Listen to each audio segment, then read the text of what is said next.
Okay, let's get into this. I want you to just imagine for a second having a set of tools.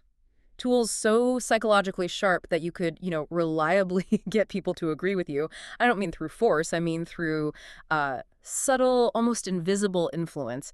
Think about convincing a really demanding boss or swaying a whole room of skeptical colleagues. Or getting a salesperson to give you a deal they absolutely did not want to offer. Exactly. That's the territory we're heading into today.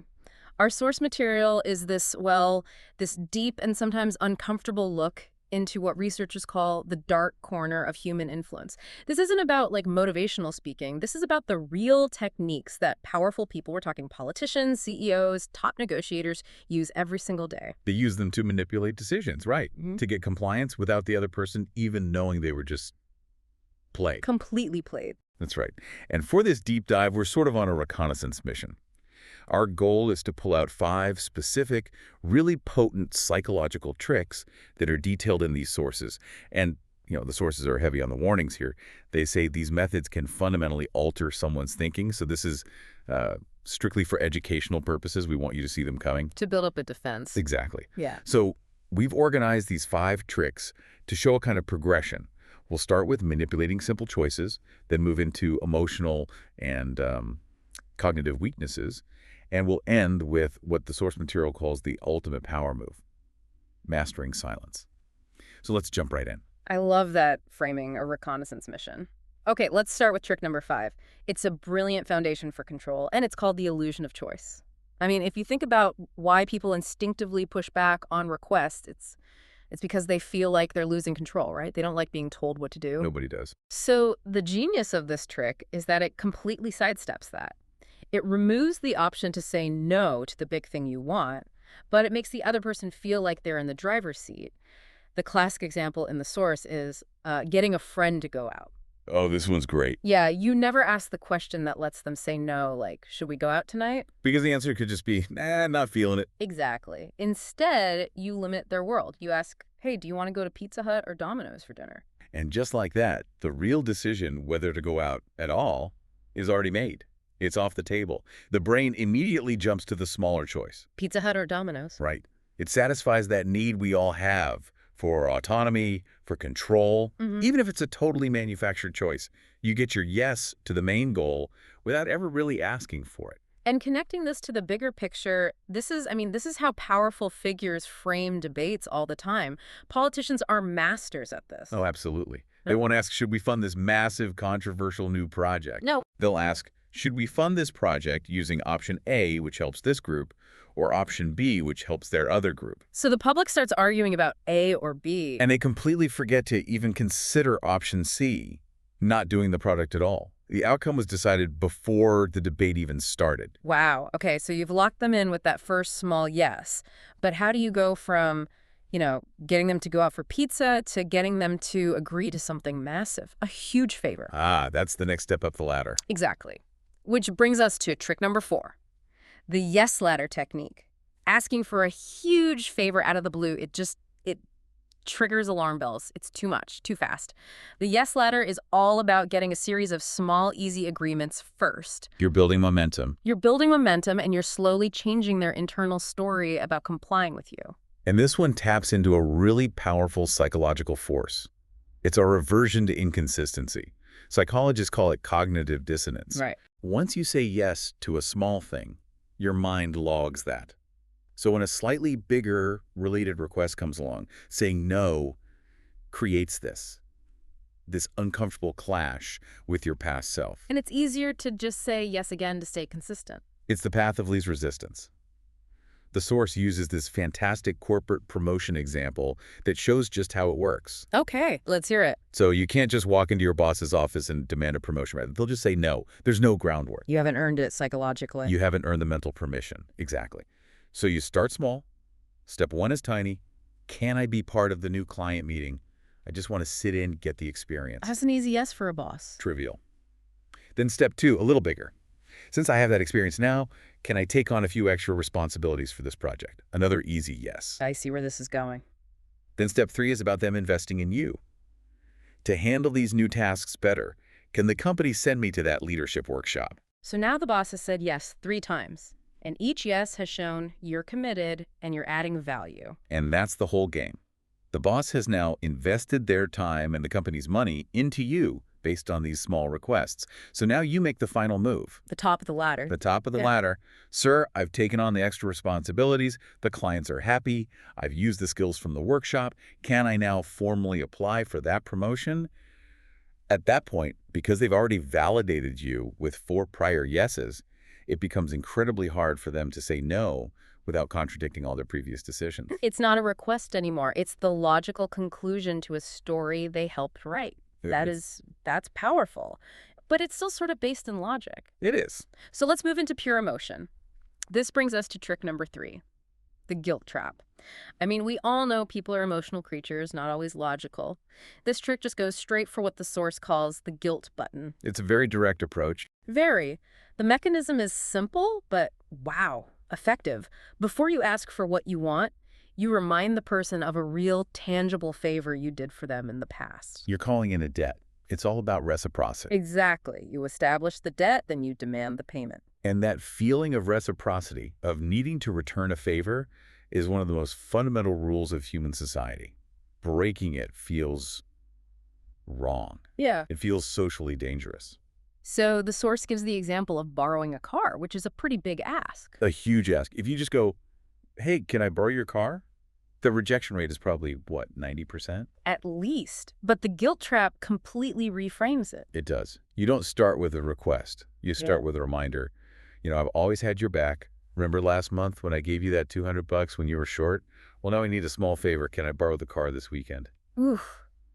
That's tough to say no to. It's incredibly tough. Ah. Because now the person is weighing the hassle of lending the car against the huge emotional weight of looking ungrateful, of being a bad friend. It turns the choice into an obligation. I have to say, that one feels a little sneaky. It can be. The source is actually clear on this.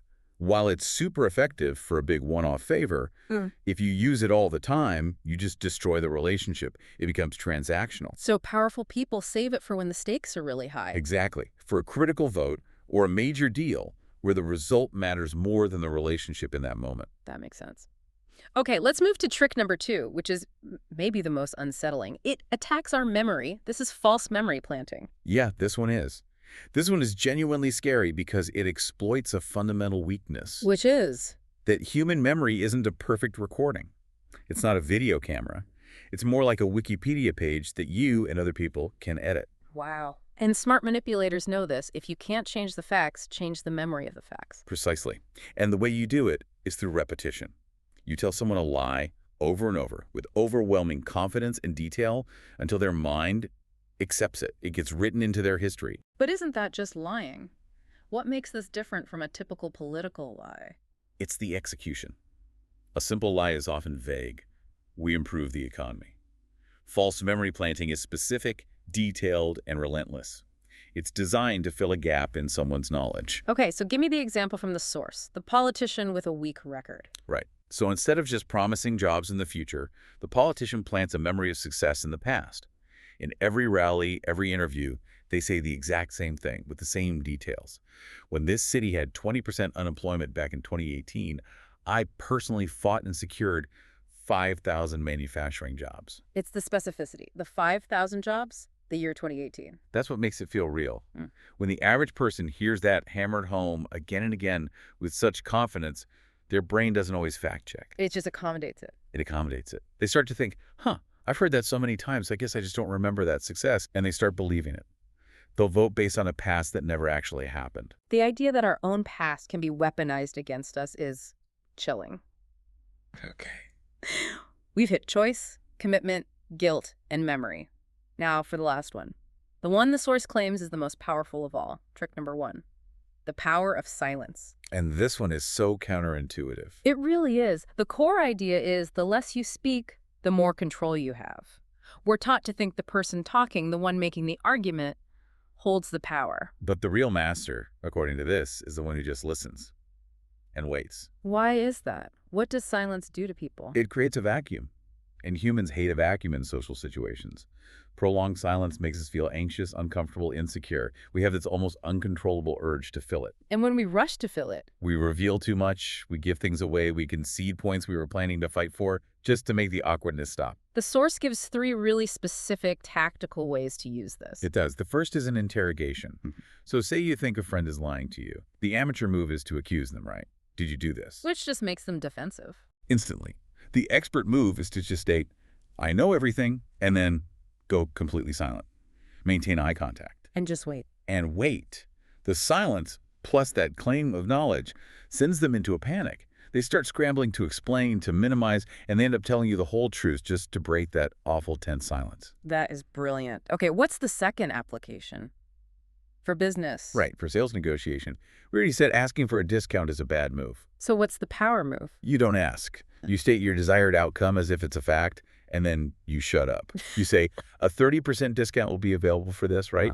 And then nothing. Complete silence. Dead silence. Eh. The salesperson is trained to keep conversations moving. That silence is torture for them. More often than not, they will rush to agree to the discount just to make the pressure go away and close the deal. You're using their own discomfort as leverage. Amazing. And the last one, in a debate. This one is subtle but deadly for winning a debate. When your opponent is making their big, powerful point, you don't argue back. What do you do? You just look them right in the eye, maybe with a slight, knowing smile, and stay completely silent. And what does that do to them? It completely throws them off their game. They see your silence, your smile, and they start to second-guess themselves. They think, is my point weak? Do they know something I don't? And they start to falter, to over-explain. They weaken their own argument for you. Without you having to say a single word. You win by doing nothing. That is true mastery. Wow, from simple choices all the way to weaponized stillness. Okay, so let's recap. We've just walked through 5 incredibly powerful psychological tools designed for control. We started with the illusion of choice, Right, which frames the outcome you want. then the yes ladder, which builds compliance through small agreements, Exploiting our need to be consistent. then the guilt trap, which uses social debt, false memory planting, which rewrites the past, and finally, the most powerful of all, the power of silence. And if you synthesize all that, what you see is that every single one of these tricks works by exploiting natural, universal human tendencies. Or vulnerabilities. Exactly. Our desire for control, our need to be consistent, our emotional bonds, our faulty memories, and our deep, deep discomfort with awkward silence. Knowing this is like building an internal shield. It absolutely is. And the source material is very clear that these aren't just, theories. They are actively used by corporate leaders, by political strategists to move opinion and secure what they want. So here's the thought we want to leave you with tonight. Now that you understand the mechanics of these dark psychology tricks, what stands out to you? How will knowing about the yes ladder or the guilt trap change how you see the news or how you react to the demands you face this week? We encourage you to just observe. Observe the powerful people around you and see if you can spot the quiet masters of control at work.